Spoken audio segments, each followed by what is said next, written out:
बांग्लादेश में मौलाना और फौज कुछ दिनों के भीतर असम और बंगाल पर अपने कब्जा करने की बात कह रहे हैं। आखिर क्यों, किस दम पर और क्या इसकी खास वजह है जो बंगाल की सरकार भी नहीं समझ पा रही है।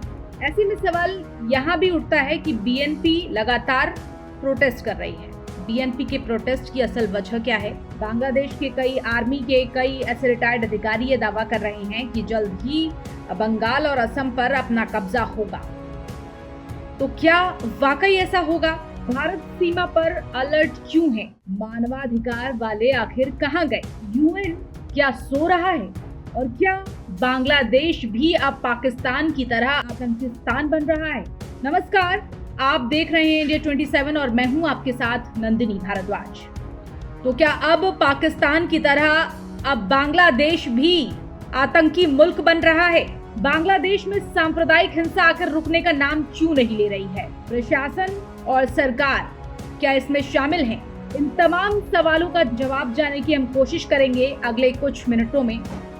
आपको करना क्या है, बस वीडियो में हमारे साथ आखिर तक बने रहना है। तो सबसे पहले इसमें जिक्र बंगाल के और असम के कब्जा करने वाले बातों पर तो हम चर्चा करने ही वाले हैं, लेकिन पहले जिक्र करेंगे बांग्लादेश की सूरत हाल का।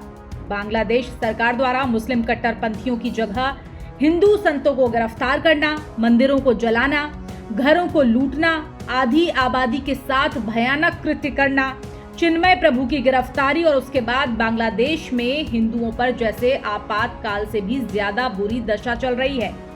वहां की विपक्ष और वहां की सरकार दोनों ही मौन है। तो ये रिश्ता विपक्ष और सरकार का क्या कहलाता है? बांग्लादेश में कितने लोग पूछ रहे हैं कौन जाति के हो? किसने पूछा? नूह में पहाड़ से गोलियां चल रही है, कोई जाति पूछ रहा है? कश्मीर में 90 से निकाल दिया गया, नरसंहार हुआ, किसने जाति पूछी? और बांग्लादेश में कौन जाति पूछ रहा है? और जो सो कौन जाति के चैंपियन है, सबसे ज्यादा उन्हीं के साथ बर्बरता हो रही है। एक आदमी अगर जो बोला हो, एक आदमी क्यों बोलेंगे? कथित भाईचारा निभाना इस चक्कर में। और कौन सा भाईचारा भाई? जितने हिंदू यहां बैठे और जितने समाज के लोग बैठे वो तय कीजिए कि भाई कौन है और चारा कौन है। क्या करिए इस बात को? क्या नाटक लगा रखा भाईचारा? ये भाईचारा होता है? बांग्लादेश में हिंसक हमले जो हो रहे हैं उससे हिंदू समुदाय त्रस्त है, परेशान है, हलकान है। अंतरिम सरकार यूनुस की मूक दर्शक बनी हुई है। ऐसा लग रहा है जैसे कि सरकार की पुलिस प्रशासन और फौज दोनों में ही उपद्रव मचाने के लिए दोनों आपसी तालमेल है। शायद इसी वजह से यूनुस सरकार जरा भी रोक नहीं पा रही है उन उपद्रवियों को जो बांग्लादेश में हिंदुओं को रौंद रहे हैं। बीएनपी प्रदर्शन कर रही है। आखिर क्यों? पिछले कई दिनों से उपद्रवी हिंदू देवी देवताओं इस्कॉन मंदिर में आगजनी और हिंदुओं के घरों में घुसकर हत्या कर रहे हैं, रेप कर रहे हैं। बांग्लादेशी हिंदू अंतरिम सरकार से मिलकर अपनी मांगे रख रहे हैं।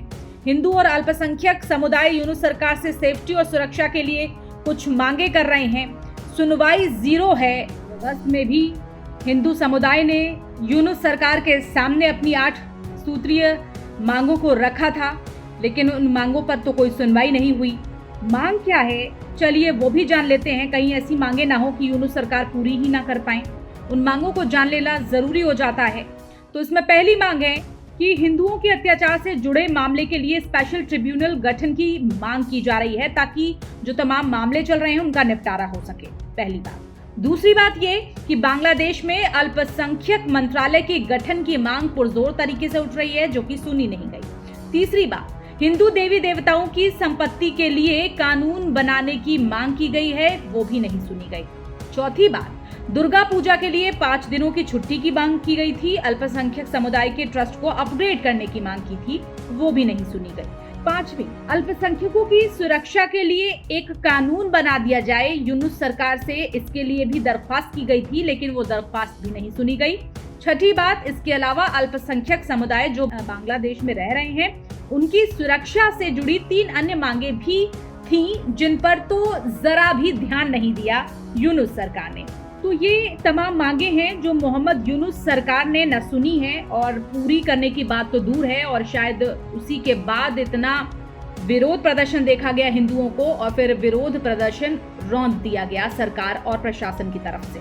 इधर भारत की चेतावनी के बाद जब भारत के विदेश सचिव बांग्लादेश जाते हैं तो बांग्लादेश एक कबूलनामा करता है। उसके बाद भारत ने जब बांग्लादेश के भीतर जाकर बांग्लादेश के मठाधीशों को, सरकार को चेताया, तब कहीं जाकर बांग्लादेश ने इस बात को कबूल किया कि हाँ, बांग्लादेश में अल्पसंख्यक हिंदुओं पर हमले हुए हैं, और इन हमलों की गिनती भी उन्होंने बताई। हालांकि ये गिनती बहुत कम थी, लेकिन गिनती कबूल जरूर की, और ये कबूल किया कि 88 हमले हिंदुओं पर हुए हैं।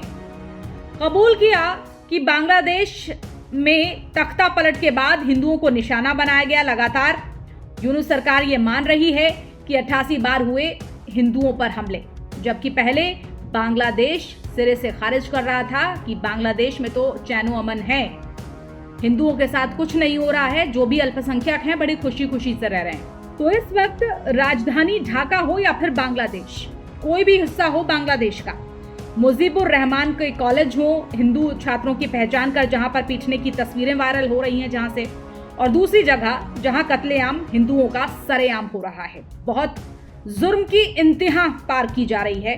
भारत विरोधी ताकतें पड़ोसी मुल्क में सिर उठाती दिख रही हैं। बांग्लादेश में जिस तरीके से अल्पसंख्यकों को टारगेट किया जा रहा है, ऑपरेशन जमात ही नाम उसमें सामने आता है। एक ऐसा संगठन ऑपरेशन जमात जिसका नाम जब भी सामने आता है तो सिरदर्द बन जाता है। ये जमात संगठन, जमात के पास आखिर ऐसा क्या है कि वो आतंक परोसता रहता है और सरकारें चुप बैठी होती हैं, मौन साधे रहती हैं। यूनुस सरकार के तो मानो होठ ही सिल गए हैं, चुप्पी साधे हुए हैं इस वक्त यूनुस सरकार की तो शायद मजबूरी है जमात को जानबूझकर हवा देना, लेकिन भारत का मैसेज लाउड एंड क्लियर है। कट्टरपंथियों के उत्पात और बांग्लादेश में सरकार के तख्ता पलट के बाद जो कुछ तस्वीरें बांग्लादेश की दिख रही हैं, पहली बार भारत के ऑफिशियल बांग्लादेश के साथ मीटिंग के लिए पहुंचे, और फिर जो तस्वीरें सामने आई उससे ये सामने आया कि हाँ, बांग्लादेश अब ये कबूलनामा दिखा रहा है कि हिंदुओं के साथ गलत हुआ है। अमीर के बयान से भी ये साफ झलका है। उन्होंने धार्मिक, सांस्कृतिक और राजनयिक संपत्तियों की कुछ अफसोसनाक घटनाओं को बांग्लादेश सरकार के सामने रखा, और शायद इसी साफ गोई के चलते ही बांग्लादेश सरकार ये कबूल कर रही है कि हिंदुओं के साथ जो हो रहा है गलत हुआ है। India's desire to work closely with the interim government of Bangladesh authorities.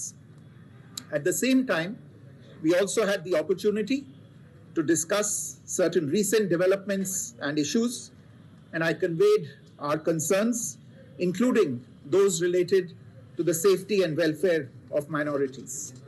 We also discussed some regrettable incidents of attacks on cultural, religious, and diplomatic properties.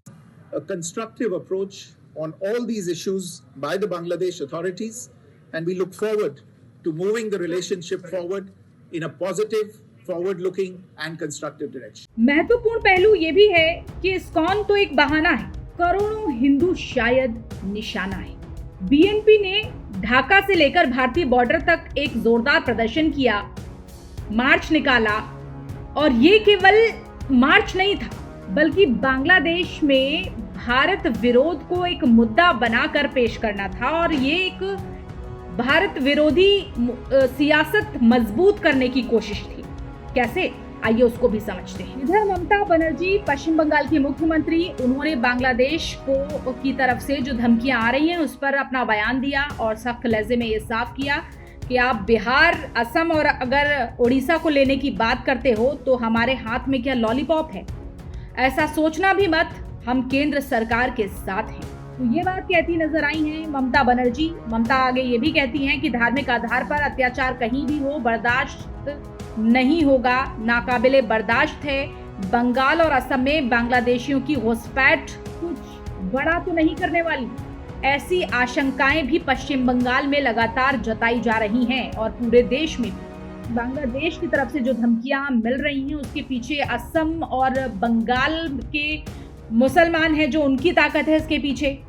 इस पर भी विचार कर लेते हैं। वैसे ममता बनर्जी को ये भी चेतावनी मिल रही है कि वो इस मुगालते में ना रहें कि बांग्लादेशी और रोहिंग्या उनका साथ देंगे, बल्कि हो ये सकता है कि वो बांग्लादेश के कट्टरपंथियों के इशारे पर इस्लाम के नाम पर उनके साथ हो जाएं, और संभव है कि ऐसा हो। ये राजनीतिक विश्लेषक कई रिपोर्ट्स में हवाला दे चुके हैं, इसका जिक्र कर चुके हैं। और गृह युद्ध बंगाल और असम से ही शुरू किया जाए, जिसका प्रयोग संभल में भी हुआ था। बांग्लादेश के एक मौलाना इनायतुल्ला अब्बासी एक वीडियो में धमकी देते हुए नजर आए हैं कि वो लाल किले पर अपना झंडा फहराएंगे। अगर हम इनायतुल्ला अब्बासी की बात पर गौर करें तो उसने ये कहा है, मैं मोदी और ममता को बता देना चाहता हूं कि अगर तुमने अपना हाथ बांग्लादेश की तरफ बढ़ाया तो 14 करोड़ मुसलमान तुम्हारा हाथ काट देंगे, तोड़ देंगे। बांग्लादेश का दुश्मन हिंदुस्तान है। अगर 14 करोड़ मुसलमान अपने 28 करोड़ हाथों में लाठी लेकर एक साथ गए तो लाल किले पर कब्जा कर लेंगे। अब्बासी ने एक और बयान में ये कहा कि लाल किले पर इस्लाम का झंडा फहरा देंगे और किसी ने अगर बांग्लादेश पर कब्जा करने की कोशिश की तो हर मुसलमान जिहाद के लिए सेना के साथ खड़ा हो जाएगा और हर मदरसा छावनी बन जाएगा। तो ये सारी जहर उगलती बातें, लेकिन फिर भी मोहम्मद यूनुस सरकार मौन धारण करके बैठी हुई है। मोहम्मद यूनुस सरकार जरा भी कोई एक्शन लेती नजर नहीं आई अब तक, और इन हमलों को भी रोक पाने में नाकाम दिख रही है मोहम्मद यूनुस की सरकार बांग्लादेश में। यूनुस सरकार पाकिस्तान के साथ प्यार तो जरूर जताती है, लेकिन हिंदुस्तान के साथ कैसा व्यवहार कर रही है, वो हिंदुस्तान हिंदू जहां पर बहुसंख्यक हैं और शायद हिंदुस्तान की जड़ें कुछ बांग्लादेश में भी हैं, लेकिन उन जड़ों को नेस्तनाबूद करने की कोशिश बांग्लादेश में की जा रही है। यूनुस सरकार पाकिस्तान के साथ प्यार का राग जरूर अलाप रही है, और ऐसे में सवाल ये उठते हैं कि अब पाकिस्तान की तरह कहीं बांग्लादेश भी ना बन जाए आतंकवादियों का सरपरस्त। पड़ोसी मुल्क पाकिस्तान कश्मीरी मुसलमान के भरोसे 1947 से हमारा कश्मीर हथियाने की कोशिश करते आज तो भिखारी हो गया है, लेकिन अब बांग्लादेश को हथियार देकर उसे भारत के खिलाफ युद्ध के लिए भड़काता हुआ नजर भी आ रहा है। बांग्लादेश की पाकिस्तान से मोहब्बत इस कदर परवान चढ़ने लगी है कि अब पाकिस्तानियों को बांग्लादेश में आने तक की छूट दे दी गई है, बिना वीजा और बिना सिक्योरिटी चेक के।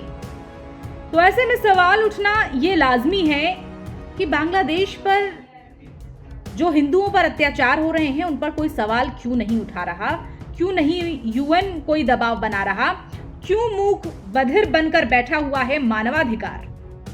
तो क्या आपको नहीं लगता कि आज अगर दुनिया ने बांग्लादेश में हिंदुओं के साथ जो भी बर्बरता हो रही है, अल्पसंख्यकों का साथ नहीं दिया, तो क्या मानवाधिकार का उद्देश्य कोई रह जाएगा? क्या कल हम जब मानवाधिकार की चर्चा करेंगे तो उसका उद्देश्य सही अर्थों में रह जाएगा? चर्चा इसकी क्यों नहीं होती है कि बांग्लादेश में जो कुछ हिंदुओं के साथ हो रहा है, क्या हिंदुओं का वही भविष्य है बांग्लादेश में? चर्चा इस बात की क्यों नहीं की जाती कि हम सभी को लगातार बांग्लादेश में हिंदुओं के खिलाफ हो रही हिंसा के खिलाफ एकजुट होना चाहिए? तो क्या भारत की तरफ से ये दिख रहा है? ऑल आइज रफा की बात होती है, लेकिन ऑल आइज फॉर हिंदूज की बात आखिर क्यों नहीं होती? ये सवाल भी बड़ा आम है, लेकिन अफसोस इस सवाल पर कोई चर्चा करता नजर नहीं आता।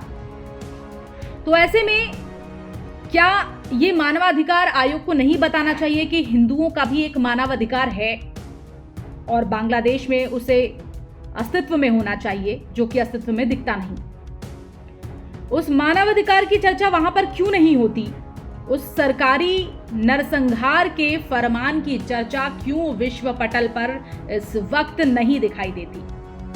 बांग्लादेश में क्या केवल जाति, धर्म और यही सब देखा जा रहा है? शेख हसीना हो या फिर उससे पहले की कोई सरकारें, हिंदुओं की जनसंख्या तो प्रभावित हुई, हिंदुओं का मानमर्दन तो वहां पर किया ही गया, कत्लेआम तो किया ही गया। और तख्ता पलट के बाद जब से शेख हसीना की सरकार गई, उसके बाद जो तख्ता पलट हुआ और उसके बाद जो हिंदुओं की तस्वीर सामने आई वो वाकई अफसोसजनक है और बहुत ज़्यादा चिंताजनक है। कट्टरपंथी एजेंडे का मतलब साफ नजर आता है कि बांग्लादेश की धरती को हिंदू विहीन बना दिया जाए। तो क्या यही सच है? क्या भारत को बर्बाद करने के लिए बांग्लादेश का इस्तेमाल एक लैबोरेटरी की तरह किया जा रहा है? क्या भारत से एक गलती करवाने के लिए कई देश इसमें शामिल हैं? बांग्लादेश में कई खतरनाक प्रयोग किए जा रहे हैं, एक्सपेरिमेंट किए जा रहे हैं। सवाल तो यह भी बनता है कि क्या सर्वधर्म समभाव एक झूठ है, छलावा है विश्व के लिए? क्योंकि कोई हिंदुओं की संरक्षण की बात नहीं कर रहा। बांग्लादेश में तस्वीरें आप देखिए, ट्विटर हो, सोशल मीडिया हो, कोई भी आप सोशल मीडिया देख लीजिए, वहां पर हिंदुओं की जो क्रूरता से हत्या करने की तस्वीरें सामने आ रही हैं। क्या ये स्थिति भारत में भी आ सकती है? हिंदुओं की हस्ती और बस्ती क्यों मिट रही है? क्या मजहब हमें यही सिखाता है कि आपस में केवल और केवल बैर किया जाए, प्यार से रहा ना जाए? जो बांग्लादेश में हिंदुओं का नरसंहार किया जा रहा है, अल्पसंख्यकों का, उसका मूल कारण है क्या? क्या कोई इसका स्थायी समाधान है? अगर आपको पता हो तो आप भी कमेंट के जरिए हमें जरूर बताइएगा। फिलहाल मेरे साथ इतना ही, मुझे दीजिए इजाजत। नमस्कार।